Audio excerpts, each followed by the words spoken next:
So, Gina, you talk about honest self-awareness and self-management. What do you mean by this? Sure.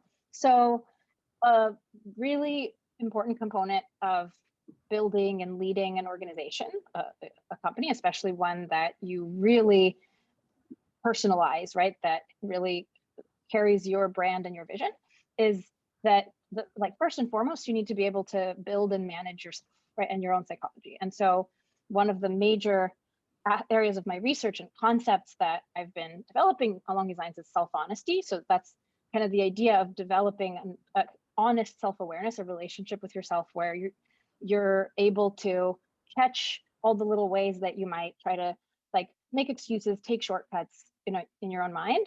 And also alongside that, tools for better managing your own emotions, thoughts, behavior tendencies, so that you can be your own boss and then be the boss of others. And are there any quick tips you have to work on honest self-awareness?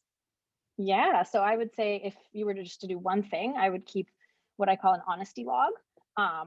Or, think of it as like the captain's log for any Star Trek fans out there, but like for your own, internal affairs, where you just kind of like jot down, okay, so what am I not facing today? Like, what might be the kind of feared truths or the, like things I'm not quite putting into words about kind of where I like don't fully understand or don't have full alignment, and just kind of like getting it out on paper so you can really examine it in the light of life.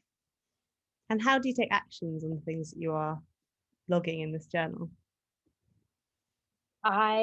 So that's where I would have, and there are lots of exercises that, I'm happy to kind of introduce in more detail, but in a nutshell, I would connect up what you learn about your own kind of feelings, motivations, and this is, values are really important here too, as a separate little module, but where you can actually trace out kind of the like what and why of what you want to do or don't want to do, and then you ultimately actually make a plan in line with, okay, like what is my considered judgment? It's like, do I need to talk to my co-founder about the fit, whether between us and the idea or between each other?